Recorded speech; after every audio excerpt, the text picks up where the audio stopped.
Let's Achieve Change is a podcast by Pamela Grove, Doctor of Physical Therapy, Pain and Movement Specialist of Metanoia Education and Wellness Center.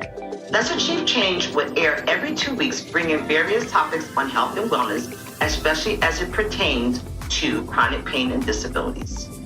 I propose to be the advocacy channel for those silent sufferers out there, making the public more aware of topics that are not being discussed. If you'd like to know more about Metanoia Education Wellness Center, or Let's Achieve Change, please visit our website at changeachieve.com or pamelagrove.com. Don't forget to listen, like, share, and subscribe. Remember, it's all about the change. Hello, thank you for joining me today on Let's Achieve Change.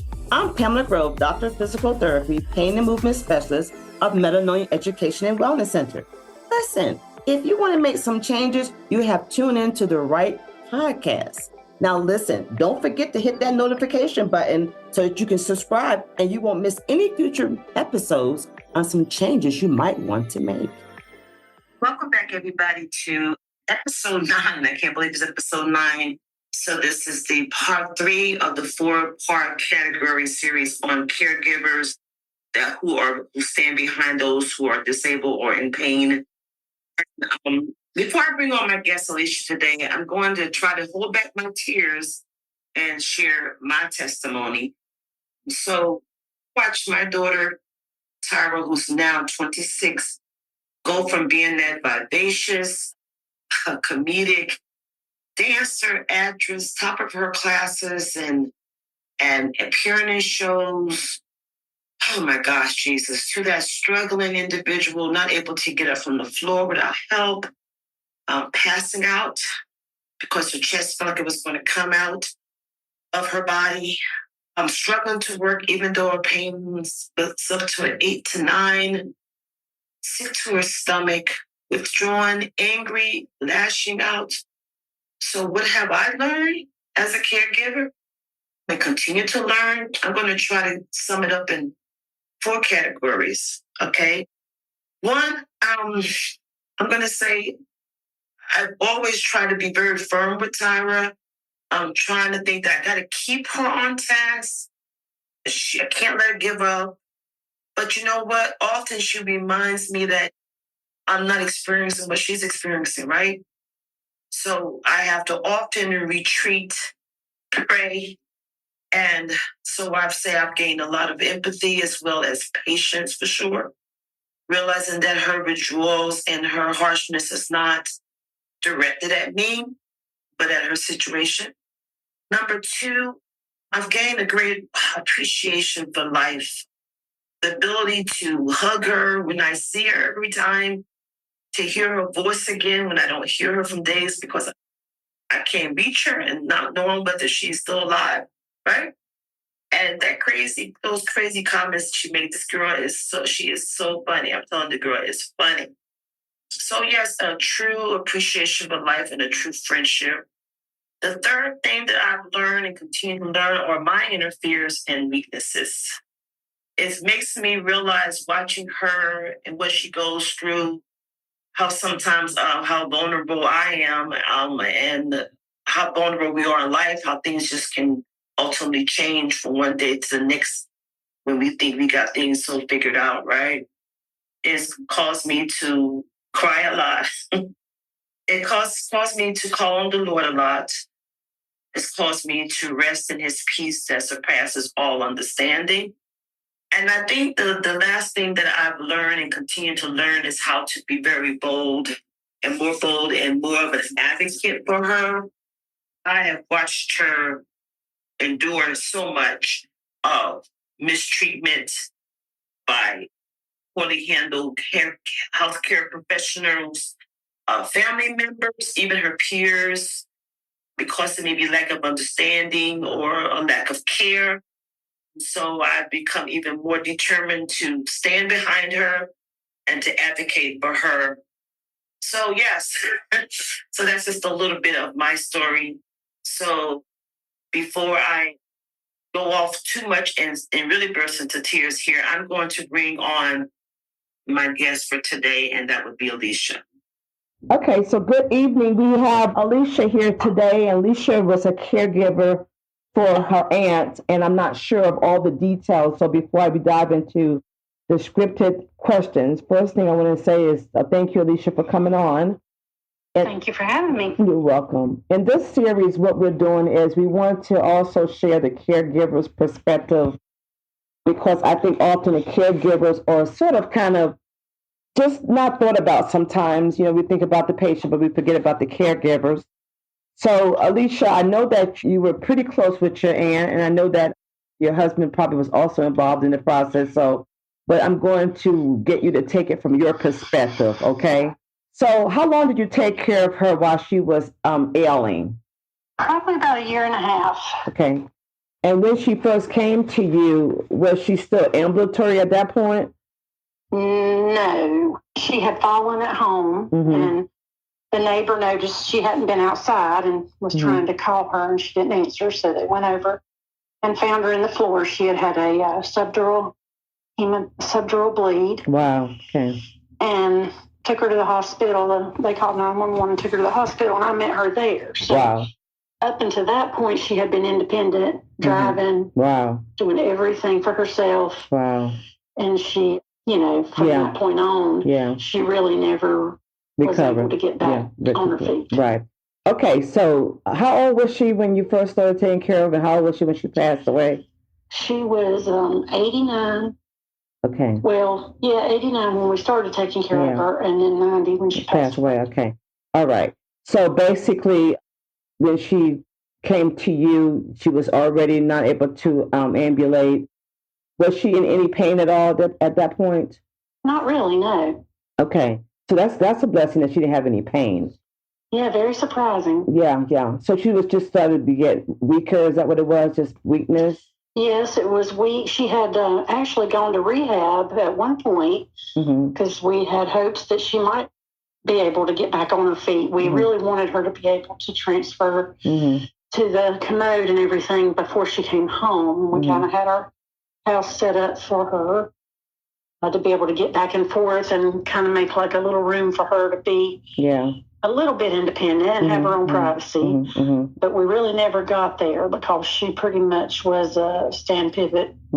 Transfer was the most we ever got out of her. And in the beginning, she was quite a lot weaker and a little confused at times, not all the time. And she just needed a lot of help. She could not feed herself originally. We tried so many things to find utensils that she could use. And she did eventually regain some of her strength to the point that she could feed herself. Okay. Well, that was good. Okay, so basically, I'm going to kind of do a little bit of a digression a little bit. Let's go back a little bit. So, can you describe her personality, how you remembered her before she got ill, and then kind of compare it to the kind of personality was? Did you see any personality changes at all?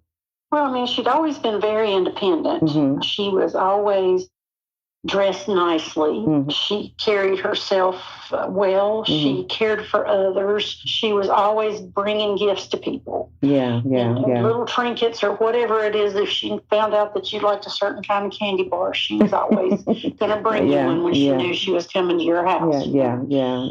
But she was very independent, didn't want anybody telling her what kind of car to buy, what kind of anything. And you said she was still driving, right? Yep, she was. She had actually just bought a new car. Wow. That's crazy. Because she had a wreck, and it wasn't her fault, but she had a wreck, and that car was totaled, so she got her another car. Wow. Anyway, so very independent. And would you? Go ahead. Sorry, I was going to say, would you say that she was also was she very motivated to do things? Was she venture out to do things? Was she kind of? Oh yeah, she was always up to something. Going to church every weekend. They would go to concerts. Her and her friends. Wow. Yeah. One of the guys at the church was blind, and she always picked him up and took him to church. Wow. And then he would take her to lunch afterwards. And so she had so many friends, lots of friends, all different ages, all different walks of life. So now compare that because that sounds like this lady was very, very like the social person in the circle of responsible for so many different things. So what was the difference in her personality, and was she aware of her personality changes? At times, in the very beginning, she would get confused a lot about where she was and about she constantly thought that her mama and daddy were still alive and that she needed to make sure that they had dinner and made it home okay. Like she worried about everybody that way. Wow, And if we were to tell her we're going to the fish house, we wanted to order some food, she would say, well, go ahead and get something for mom and dad. And she would tell us what to order. And she, based on my memory of them, would order exactly what they normally would order if they That's went wild. with us. That is so crazy. That is wild. Yeah, it's kind of interesting. She did eventually get a little more oriented to where she almost always knew where she was during the day and whatnot, but at night sometimes she might have a little trouble. Yeah. So was she ever belligerent at all? No. That's awesome. No, I was really. And honestly, to go from being completely independent to pretty much dependent on someone else, living in their home, not being able to go back to your home, I'm really surprised that she never was. Yeah, that's why I'm asking that question, because that's why I wanted you to paint a good picture for the audience, because that's what we often see. And that's something that I think we as caregivers have a hard time, I guess, reasoning behind that, because, you got to remember, this is what that person was like before. So it's not just affecting you, it's affecting them as well. So that's why I was asking you whether you thought she was aware of her personality changes, but it sounds like she... Sometimes she would say, like, whose house is this again? Or she would say, where's my car? And she would think that her nephew had it or something. And I'd say, no, it's in the driveway. And she'd say, oh, okay. She'd worry about little things like that. So had you got to the point where you had to actually, which I'm pretty sure you did, but the audience needs to hear you say this. So did you get to the point where you had to do all of her bathing and dressing and all that as well? Yes, we started out with, we had people that would come during the day while we were at work and stay with her. Okay. But they basically were just sitting with her, making sure she had something to eat, something to drink, get her out of bed, keep her clean until we got home, kind of a thing. And then we would try to get her in the living room if they had not been able to get her up. Some people she would not let them get her up. Some she would. So we would get her up, bring her in the living room to watch TV. She loved to watch game shows. And I would make dinner, and she would, sit with us at the table. And sometimes she would talk to people at the other end of the table who were not there. She just thought they were there. Exactly. Yeah. But she was, doing her best to feed herself when she could. And she would talk, and then every night after we finished dinner, as I would start to clean the table, she would take her napkin. She would clean the table as close as she could reach and put everything back where it's supposed to go. Oh, wow. That's okay. She was trying so hard to help. She really wanted to help me as much as she could. Yeah. So basically, and I know that you struggle with some of your problems as far as your health. So was it hard on you physically and emotionally to have to deal with that? I mean, how did it affect you? Physically, there were times it was quite difficult. Most of the time, I was very surprised and thankful that my husband did as much as he did. He really honestly cared for her. If I put her in the shower, he was right there with me, helping me get her in, get her out, making sure we were both okay, and that, that I didn't get hurt and she didn't fall. And he really did hands-on care for her as much as I did. Okay. Which was a blessing. I could not have done that all by myself. That's what I wanted the audience to understand, that you were dealing with some issues yourself, and how that would have been so physically demanding for you. How about emotionally? Honestly, I was so thankful to have her there, because we were great friends. And I had always known her, but we had never been able to be around each other very much, so we just really enjoyed one another. She made me laugh all the time. Wow. She was tougher on my husband. She would pick on him. Especially like when he would salt his food at the table. You need to put that salt shaker away. Stop shaking that salt shaker. She'd give him a hard time. He doesn't particularly like spaghetti. And one night I had said, hey, honey, I'm thinking about making spaghetti. You think that'd be okay? And she said, of course it's okay. And she looked at him. She said, you'll eat it and you'll like it. So she was definitely a little more supportive of me than of him. That is funny. So basically, for that time period, she almost kind of like bridged some of the gap for you. That was, I think, some buffering thing. Every night when we put her to bed, almost every night, she would say, thank you for taking care of me. Wow. She would always say, I love you. Wow. Which was really kind and wonderful, to be honest. So that means that she really realized that you were taking care of her then. Did. Yeah, she would still ask to go home, and we'd have to say, we don't think you can go yet. Yeah. She could get up and start walking, and we'll start working on that. Obviously she missed home, but... Yeah. So it sounds like you didn't have, I want you to be honest with me. So it sounds like you're saying that you didn't have any problems at all? There was nothing hard about any of it? No, I'm not going to say that. I mean, let's be honest. But that's what I want you to be. We need to be honest here. Yeah. You can't go anywhere unless you have somebody to stay with her. Okay, then We did take her places when we could, but you can only stay so long because she can't stay but so long.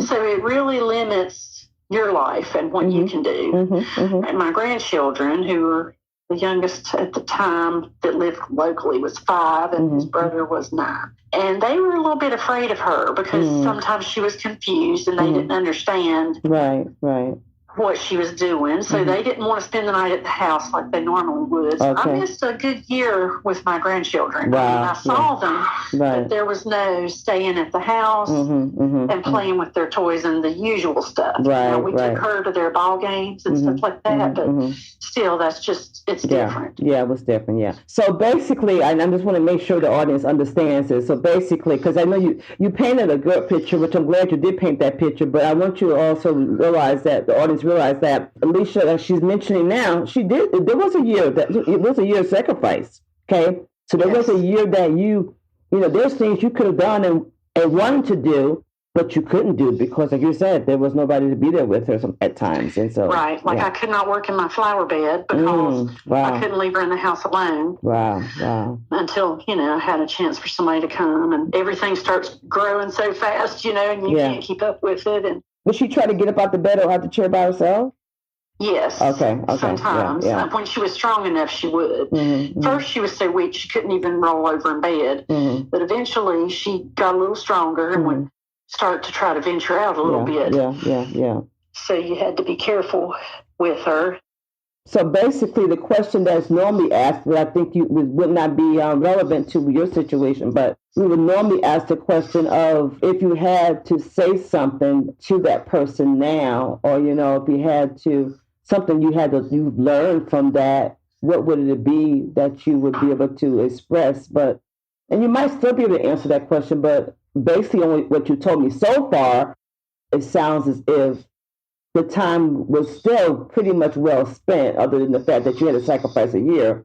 But if you can kind of think a little bit more, a little bit deeper, get a little bit more vulnerable with us if you can. And if there was anything else that you would have been able to, now that she's gone on, if there's anything that you would have said, you think you did learn, and it was kind of like an after effect kind of thing. Can you think of anything like that? Yeah, probably the biggest thing, honestly, was how giving she was. I mean, our family, there's a lot of issues with our family, and her, my mother-in-law is her sister. Okay. And lives right a couple blocks away, basically. And after she passed, we went to clean out her house, and I would find things in the house, and I realized she had a little bit of money, not a whole lot, but she still had the same furniture that she had when she moved into this house. Wow. Back in the 60s. She still had, her pots and pans and dishes. She didn't spend money on herself. Okay. She had all these little piles in the house. There were people that she wanted to give things to. Wow. So for my grandchildren, which technically are her nephews and nieces. Great dancers, great, they see her as a grandmother. Right. She was always bringing them a bag, and she would just put goodies in there, all kind of candy, little, dollar store toys, right, whatever she thought they might want. So she had separated out. There'd be 3 piles for a boy, 1 pile for a girl. So I knew who it was for, Yeah. Just going through and looking at things that she had done through the years and things that she had given to people or made for people that you would find, and it really was touching to me to know that she was much more interested in taking care of others than she was herself. So with you learning that, what would you have said to her that would have been different? Or what would you have done differently with that information that you learned about her? Would there be anything else? Probably the biggest thing was I maybe would have asked her more questions about who she was getting these things for. Some of the things I know had to have been for a certain person, but I don't know who they were. And at the time she got sick, she was unable to tell us. She always had a cell phone and whatnot, but then she couldn't use it anymore. She didn't understand how to get back into it. She always played solitaire on tablets. She couldn't do that anymore. But there's just things like that. And so we couldn't get in touch with people who she knew, but we didn't know who they were. She couldn't think of where they worked or what church they went to. Right. So there was a lot of that. But I mean, I think I honestly told her anyway before she passed. I just enjoyed her so much. So she was so kind. You let her know that. You let her know that. I told her I hope that if I'm ever sick and have to be taken care of, I hope that I can be as kind as you are. Yeah. Because I can only imagine going from being completely independent to dependent. Yeah. How much of a toll that takes on someone. Exactly. So what advice would you give someone out there who had to take on this role? Because I'm quite sure that when it first happened, you had no clue of how to. This was the first time you had to be a caregiver to this extent, right? Yes, for this type of thing. Yes. Right. So based on that, what would be? Because basically, what I'm trying to ask is this: lots of times things come up and we're not prepared for them. So it's good that we can glean from other people's experiences. So what would you share with other people out there, that you have learned now that you did not know before and you wasn't prepared for it before? What would you be able to share? If you have an electric hospital bed and there's a storm, you need to make sure that thing is flat. Wow. Okay. Before the power goes out. Wow. Okay, that's interesting. It was kind of funny because we couldn't put the bed down. We had to go get one of those generators and start up just so we could put her bed back down so she could get in there and go to bed. Oh, my goodness. You don't think about stuff like that. Yeah, you sure don't. Yeah, you don't think about that. Yeah. Use your resources, reach out to other people. One thing we discovered, they wanted to open her to hospice, and at first we were like, we don't really think she's ready for hospice, but when they came out, they gave us briefs, incontinent pads, all these things that she needed, and they brought like a hospital, one of those side table trays that you eat out of the hospital bed, you can raise it over it. Right. They brought us a lot of things that we didn't have to pay for. Her medicine was suddenly free. Wow. She wasn't on a lot of it, but it was all covered by them. Wow. Okay. They had a doctor that would come to the house, so we didn't have to take her to all these appointments in Charlotte anymore. So, it just made it a lot easier on us. So not to interrupt you, but I'm going to make sure we understand this. So what you're saying is, if you think a person is getting close to that point of transition, you would recommend them going on hospice sooner than later. Is that what you're saying? Yes. Okay. And they would reevaluate her. I really thought they were going to discharge her. One time she'd have gotten a little better, but she happened to have like a little spell right before they came. So they decided to wait. Okay. Because they do sometimes discharge people if they've been on services for a certain amount of time and they're not. They don't transition. Bad. They don't transition. They just have to take it and see what people. How people do. Yeah. So in other words, just because you take and put somebody on hospice doesn't mean you're just going to let them lay there and die. That's not the point. Right. The point is to give them the best care you can while you have them, and if you can get a little help for yourself, then more power to you. Yeah. Because you need it. Yeah. So in other words, be willing to accept help. Yeah. Yeah, be willing to accept help. That's what it sounds like. Yeah. So is that what we can conclude? That is that something that you learned? That what else can we conclude? Because I got to be able to. This will be the chapter. Well, I would say that probably is a big lesson for me. I'm pretty independent myself. I don't like to ask for help, and I don't like having people in my house that I don't know. Yeah. Okay. And it was a struggle for a while. Some of the caregivers that come and go do things differently than I do, take liberties because they're trying to help you, like somebody came in and cleaned they washed my clothes, not just hers, but mine. I was just like mortified. I did not want somebody else washing my clothes. I'm so picky about that. Like the way certain things have to be washed a certain way. They have to be hung a certain way, a certain way. And I come home and this stuff is all piled up there. And I really was trying hard to be grateful. Because I did not feel grateful. Oh, wow. Okay. All right. And my poor husband, he would get it after they left. I'd have to tell him, can you believe what you did?